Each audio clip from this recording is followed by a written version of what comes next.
आज का जो हमारा टॉपिक है वो है ट्रांजिशन मेटल्स की जो स्टोरेज का है कि आयरन जो है तो वो हमारे पास कैसे टेरेस्ट्रियल बायोलॉजिकल रिएक्शन में इंपॉर्टेंट रोल प्ले करता है, क्यों आयरन जो है हमारे पास एक्सटेंसिवली यूज़ होता है। तो उसकी हमारे पास 3 प्रॉपर्टीज़ बताई हैं कि इन 3 प्रॉपर्टीज़ की वजह से आयरन जो है तो वो हमारे पास टेरेस्ट्रियल बायोलॉजिकल रिएक्शंस में एक्सटेंसिवली यूज़ होता है। उसमें जो है फर्स्ट इसकी फैसाइल रिडॉक्स रिएक्शंस जो हैं, यानी इसके बहुत ज़्यादा इजीली रिडॉक्स रिएक्शंस होते हैं, इस वजह से ये हमारे पास टेरेस्ट्रियल बायोलॉजिकल रिएक्शंस में सबसे ज़्यादा यूज़ होता है। सेकंड क्या है हमारे पास पॉइंट कि इसकी हमारे पास wide range of redox potential values है जो हम पीछे पढ़ चुके हैं। तो उन wide range of redox potential values की वजह से हमारे पास एक्सटेंसिवली यूज़ होता है। वो वैल्यूज़ क्यों हमारे पास एक दूसरे से डिफरेंट आती हैं आयरन की, because of the ligand substitution. या तो लिगेंड सब्स्टिट्यूशन उसमें हुआ होता है, मतलब फॉर एग्जांपल मेरे पास एक आयरन है, उसमें एक लिगेंड अटैच होता है, तो जाहिर सी बात है उसकी रिडॉक्स पोटेंशियल वैल्यू डिफरेंट होगी। अगर मैं उस लिगेंड को रिमूव करके कोई दूसरा लिगेंड अटैच कर दूँ तो उसकी जो है तो वो हमारे पास डिफरेंट होगी, ये हम पीछे पढ़ चुके हैं। तो कहते हैं कि इनकी जो रिडॉक्स पोटेंशियल वैल्यूज़ है वो डिफरेंट होती है, क्योंकि इसमें या तो लिगेंड सब्स्टिट्यूशन हुई होती है और या इसमें कोई ना कोई मॉडिफिकेशन होती है। आयरन के साथ डिफरेंट एटम्स अटैच हुए होते हैं जिसकी वजह से इनकी रिडॉक्स पोटेंशियल वैल्यूज़ डिफरेंट होती है, और इन्हीं डिफरेंट वैल्यूज़ की वजह से ये हमारे पास ऑक्सीडेशन और रिडक्शन रिएक्शंस में यूज़ हो सकते हैं। Third, last but not the least, कौन सी इसकी प्रॉपर्टी है कि ये जो है तो हमारे पास इसकी जो अवेलेबिलिटी है या अबंडेंस जो है तो वो डिफरेंट कंडीशंस पे डिपेंड करती है, कि मतलब इनकी जो अवेलेबिलिटी और जो अबंडेंस जो है वो हमारे पास इंक्रीज़ होती है। किस चीज़ के इंक्रीज़ होने के साथ? विद द टेरेस्ट्रियल बायोलॉजिकल, जितना हमारे पास ये टेरेस्ट्रियल बायोलॉजिकल एक्सटेंड हो, ठीक है, कि जितनी हमारे पास ये जो ग्रोथ हो रही है प्लांट की, अगर ये सब हमारे पास इंक्रीज़ हो रहे होते हैं तो इनकी अबंडेंस भी डेफिनेटली हमारे पास इंक्रीज़ होगी। लाइक लेट्स सपोज इसकी एग्जांपल ऐसी है, फॉर एग्जांपल मैं से जनरल से आपको बता रही हूँ कि जैसे कि ऑक्सीजन कंसंट्रेशन कब कब इंक्रीज़ हुई? जब हमारे पास प्लांट की एवोल्यूशन हुई। प्लांट जितने जितने एवेल्यूएट होने लगे, जितने जितने एक्सटेंड होने लगे, उस तरीके से ऑक्सीजन की भी होने लगी एक्सटेंशन। तो ये मैंने आपको इससे हट के एक एग्जाम्पल दिया ताकि आप इस पॉइंट को समझ सकें।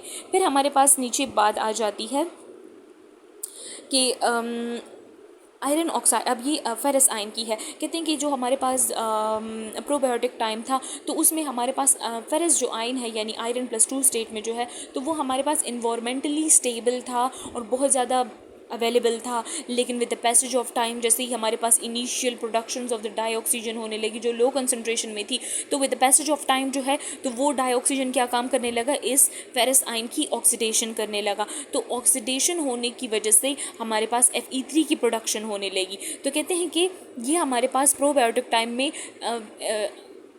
इन्वायरमेंटल स्टेबल था, लेकिन उसके साथ साथ क्या हुआ? The combination of reactivity of the ferrous ion and the greater use of other iron by the cell, तो इसकी वजह से हमारे पास क्या होने लगा? मतलब इस आयरन ऑक्साइड की रिएक्टिविटी की वजह से, और दूसरा क्या है कि जितने भी सेल्स हैं इनको जो आयरन जो इनको चाहिए था, इन 2 फैक्टर्स की वजह से हमारे पास आयरन की कमी महसूस होने लगी। Bio availability of the iron जो है तो वो डिक्रीज़ हो गई।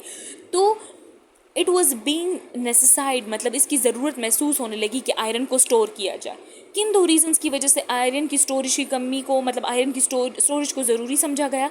एक तो ये the reactivity of the ferrous ion की रिएक्टिविटी की वजह से, और दूसरी किस बात की वजह से? कि ये जो चीज़ थी, मतलब ये जो आयरन के जो ऑक्साइड्स थे, आयरन के जो कंपाउंड्स हैं, ये सेल को बहुत ज़्यादा अमाउंट में चाहिए होते थे, तो इस वजह से आयरन की स्टोरेज को ज़रूरी समझा गया। ठीक है, तो ये एक पॉइंट यहाँ से है, और इसकी कुछ बातें यहाँ पे अलग से लिखी गई हैं जो कि है यहाँ पर, इसको भी मैं एक्सप्लेन कर देती हूँ।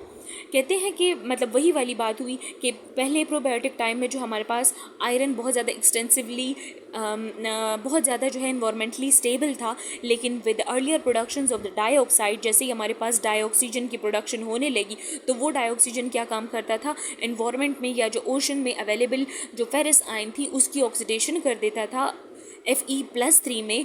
तो reactivity of the iron oxide की वजह से और आयरन ऑक्साइड की यूजेज की वजह से to different living organism and to different cell, इसकी यूजेज की वजह से जो आयरन ऑक्साइड की जो अवेलेबिलिटी है वो कम होने लगी, और therefore the need for the iron storage जो है वो इंक्रीज़ हो गई। और इसकी जो इंक्रीज़ है